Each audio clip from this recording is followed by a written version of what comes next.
آئیے اب شروع کرتے ہیں عیسیٰ علیہ السلام کا قصہ۔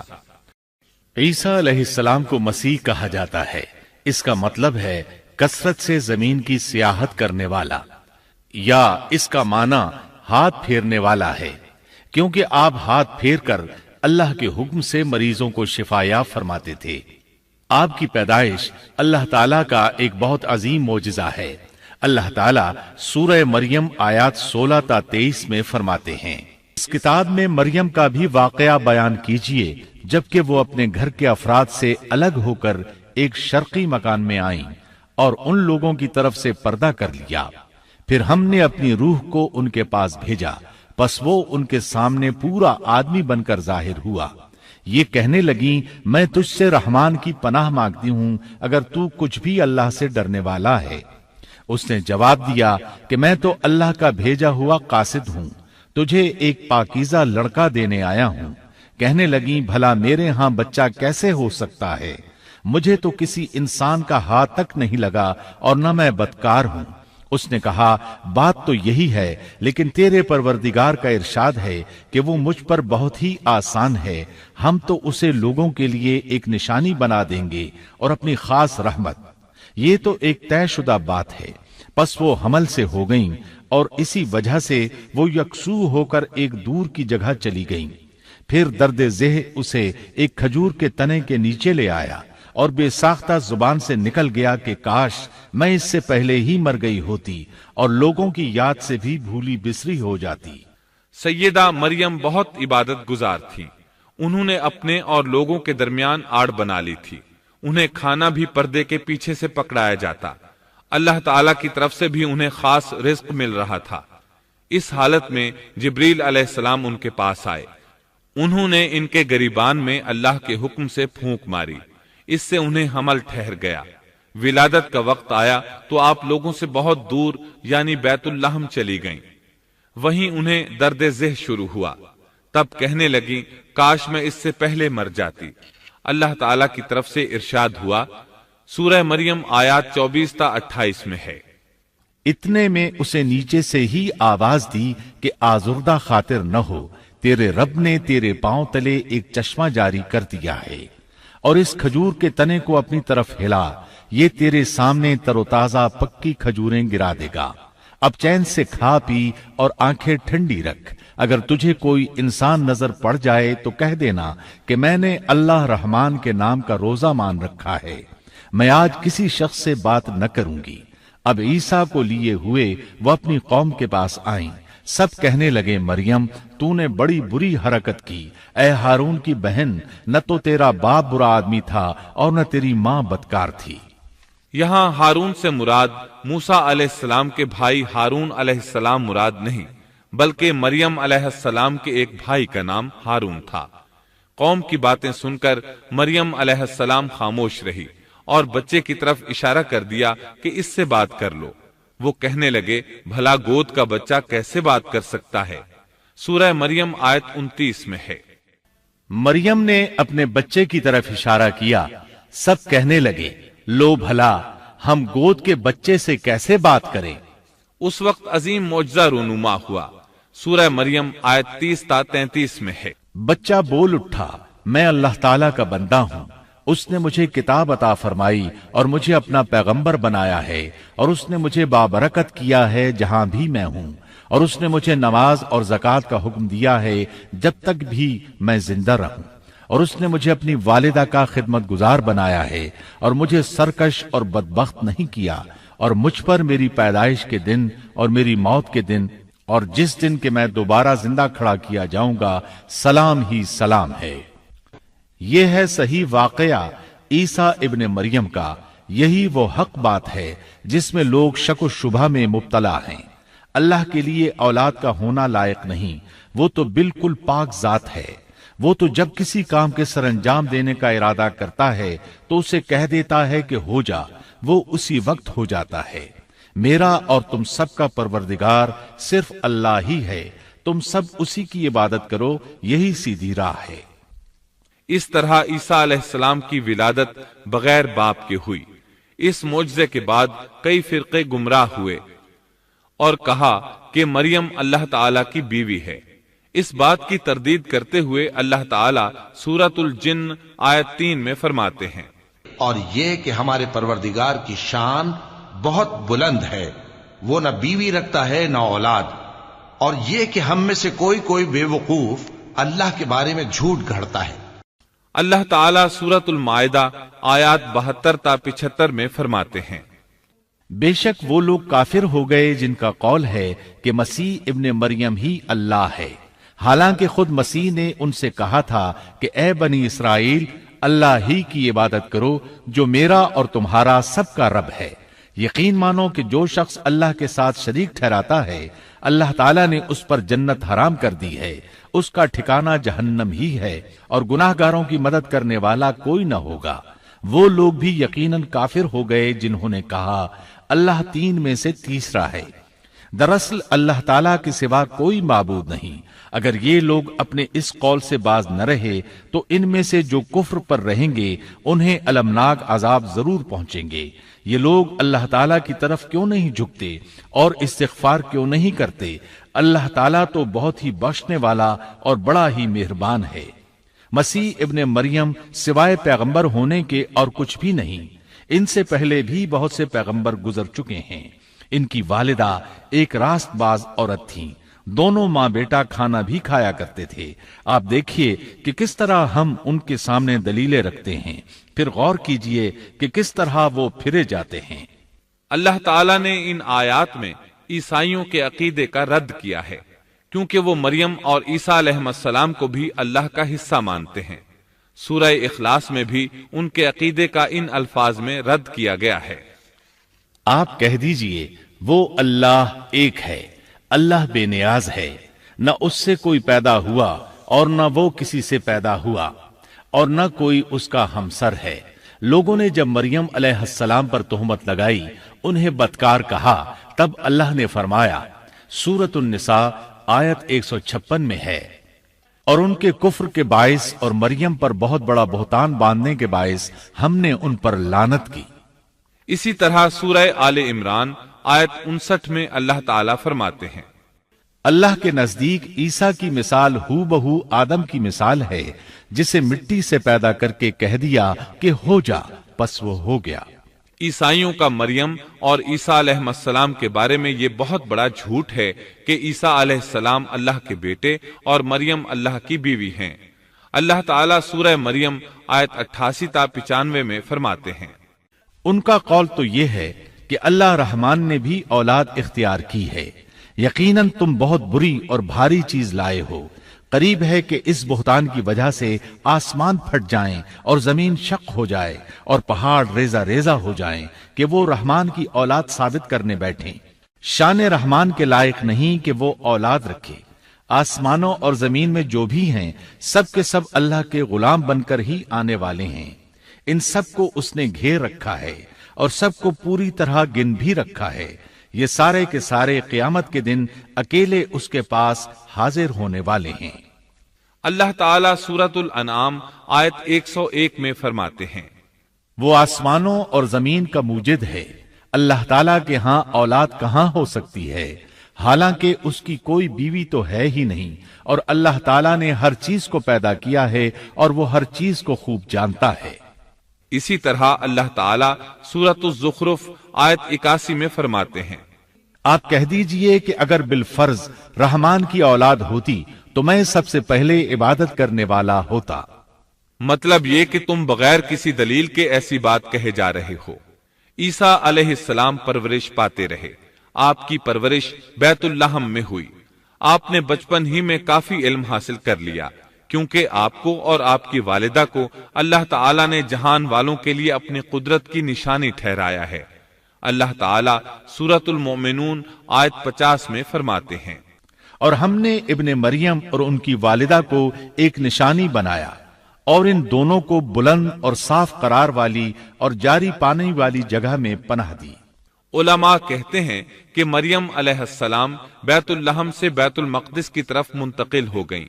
بیت المقدس کے پاس ایک اونچی جگہ تھی، اس میں پانی کا چشمہ بھی تھا اور پھل بھی تھے۔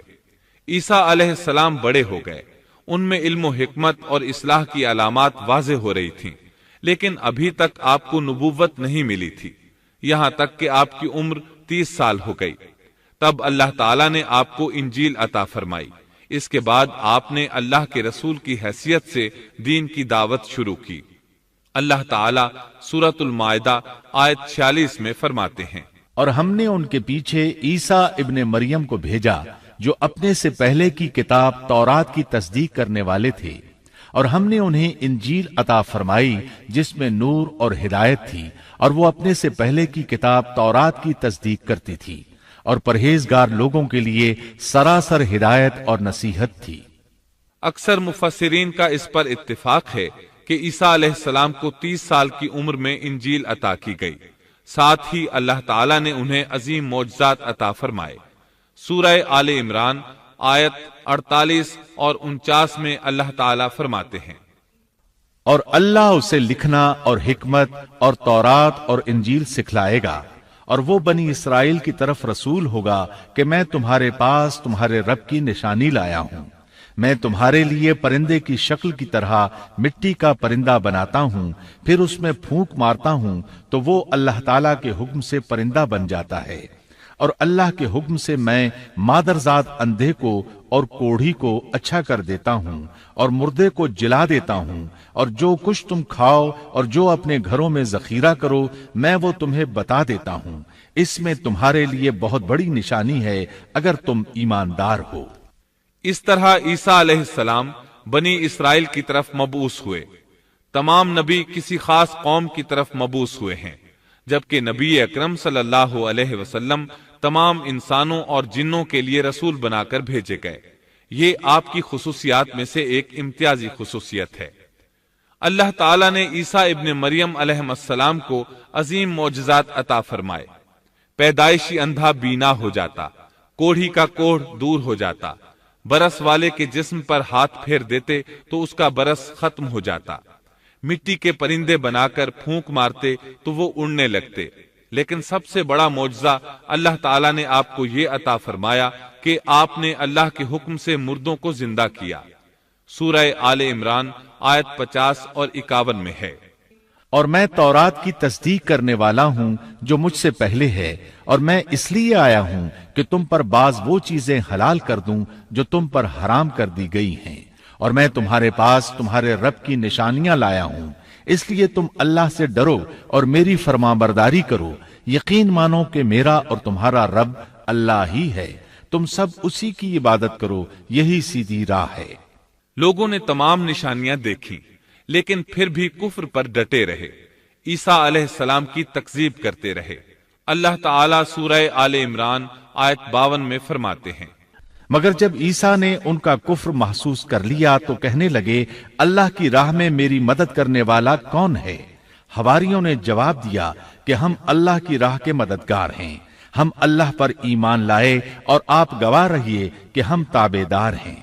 سورۃ الصف میں اللہ تعالیٰ عیسیٰ علیہ السلام کی زبانی فرماتے ہیں کہ انہوں نے ایمانداروں کو مخاطب کر کے کہا، اے ایمان والو، تم اللہ کے مددگار بن جاؤ، جس طرح مریم کے بیٹے عیسیٰ نے حواریوں سے فرمایا کہ کون ہے جو اللہ کی راہ میں میرا مددگار بنے؟ حواریوں نے کہا ہم اللہ کی راہ میں مددگار ہیں۔ پس بنی اسرائیل میں سے ایک جماعت تو ایمان لے آئی اور ایک جماعت نے کفر کیا، تو ہم نے مومنوں کی ان کے دشمنوں کے مقابلے میں مدد فرمائی، پس وہ غالب آ گئے۔ اس کے بعد اللہ تعالیٰ نے دین عیسوی کو یہودیوں کے مذہب پر غالب کر دیا۔ جب لوگوں نے کفر کیا اس وقت صرف حواری آپ پر ایمان لائے تھے، ان کی تعداد صرف 12 تھی۔ بعد میں دین عیسوی کو اللہ تعالیٰ نے مکمل طور پر غلبہ عطا فرمایا۔ حواری ایمان ضرور لائے تھے لیکن ان میں کسی قدر تردد تھا۔ اللہ تعالیٰ سورۃ المائدہ آیت 111 تا 115 میں فرماتے ہیں، اور جب میں نے حواریوں کو حکم دیا کہ تم مجھ پر اور میرے رسول پر ایمان لاؤ، انہوں نے کہا ہم ایمان لائے اور آپ گواہ رہیے کہ ہم پورے فرمانبردار ہیں۔ وہ وقت یاد کے قابل ہے جبکہ حواریوں نے عرض کیا اے عیسیٰ ابن مریم، کیا آپ کا رب ایسا کر سکتا ہے کہ ہم پر آسمان سے ایک خوان نازل فرما دے؟ آپ نے فرمایا کہ اللہ سے ڈرو اگر تم ایماندار ہو۔ وہ بولے کہ ہم یہ چاہتے ہیں کہ اس میں سے کھائیں اور ہمارے دلوں کو پورا اطمینان ہو جائے اور ہمارا یہ یقین اور بڑھ جائے کہ آپ نے ہم سے سچ بولا ہے اور ہم گواہی دینے والوں میں سے ہو جائیں۔ عیسیٰ ابن مریم نے دعا کی کہ اے اللہ، اے ہمارے پروردگار، ہم پر آسمان سے کھانا نازل فرما کہ وہ ہمارے لیے یعنی ہم میں جو اول ہیں اور جو بعد ہیں سب کے لیے ایک خوشی کی بات ہو جائے اور تیری طرف سے ایک نشان ہو جائے، اور تو ہم کو رزق عطا فرما دے اور تو سب عطا کرنے والوں سے اچھا ہے۔ حق تعالی نے ارشاد فرمایا کہ میں وہ کھانا تم لوگوں پر نازل کرنے والا ہوں، پھر جو شخص تم میں سے اس کے بعد کفر کرے گا تو میں اس کو ایسی سزا دوں گا کہ وہ سزا دنیا جہان والوں میں سے کسی کو نہ دوں گا۔ اور یہ اللہ تعالیٰ کی سنت ہے کہ جب منہ مانگا معجزہ آ جائے اور اس کے بعد بھی لوگ کفر کریں تو وہ تمام لوگ ہلاک کر دیے جاتے ہیں۔ آخر کار وہ کھانا اترنے لگا، انہوں نے اس کھانے کو کھایا اور ایمان پر قائم رہے، البتہ ان میں سے ایک نے خیانت کی، اس کا ذکر آگے آئے گا۔ ان مسلسل معجزات کا لوگوں میں چرچا ہونے لگا۔ یہودی عالموں اور بادشاہوں کو اس بات کی فکر ستا رہی تھی کہ لوگ ان کی پیروی چھوڑ کر عیسیٰ ابن مریم علیہ السلام کے پیروکار بن رہے ہیں، گویا ان کی حکومت ڈگمگا رہی تھی، دنیاوی بادشاہت بھی ہاتھ سے نکل رہی تھی اور دینی امور کی قیادت سے بھی ہاتھ دھونے پڑ رہے تھے۔ یہ صورتحال دیکھ کر یہودی عالم یہودی بادشاہ کے پاس گئے، اسے عیسیٰ علیہ السلام کے بارے میں خوف زدہ کرنے لگے، کہنے لگے وہ خود کو یہود کا بادشاہ خیال کرتا ہے اور دعویٰ کر رہا ہے کہ جلد تم سے بادشاہت چھین لے گا۔ بادشاہ کو اپنی حکومت کی پڑ گئی، اس نے حکم دیا اسے سولی پر چڑھا دو۔ اس وقت سزا کا یہی طریقہ تھا، آدمی کو قتل نہیں کرتے تھے، سولی پر لٹکا دیا کرتے تھے، ہاتھوں پیروں میں کیل ٹھونک دیے جاتے تھے، اسی حالت میں لٹکا ہوا وہ ختم ہو جاتا تھا۔ اس طرح یہودیوں نے عیسیٰ علیہ السلام کے قتل کا پروگرام بنایا۔ یہ آپ کے رسول بننے کے 3 سال بعد کی بات ہے۔ انجیل متی کے مطابق یہودیوں نے جس شخص کو عیسیٰ علیہ السلام کے خلاف ابھارا تھا وہ روم کا گورنر تھا، اس کا نام پونتس پیلاطس تھا۔ اس نے اپنے سپاہیوں سے مل کر عیسیٰ علیہ السلام کو گرفتار کرنے کی سازش تیار کی اور عیسیٰ علیہ السلام کے ایک شاگرد یہودا اسکریوتی کو 30 دینار پر جاسوسی کے لیے تیار کر لیا۔ ان دنوں عیسیٰ علیہ السلام مذہبی تہوار فصح منانے بیت المقدس آئے ہوئے تھے۔ یہاں عیسیٰ علیہ السلام نے کھانا کھایا اور اپنے 11 شاگردوں سمیت شہر سے باہر کتسمنی نامی ایک جگہ پر رات گزارنے کے لیے تشریف لے گئے۔ پھر اپنے شاگردوں سے الگ ہو کر اللہ سے یوں دعا کی، اے میرے اللہ، اگر ہو سکے تو یہ پیالہ یعنی موت مجھ سے ٹل جائے۔ اس کے جواب میں تسلی نازل ہوئی۔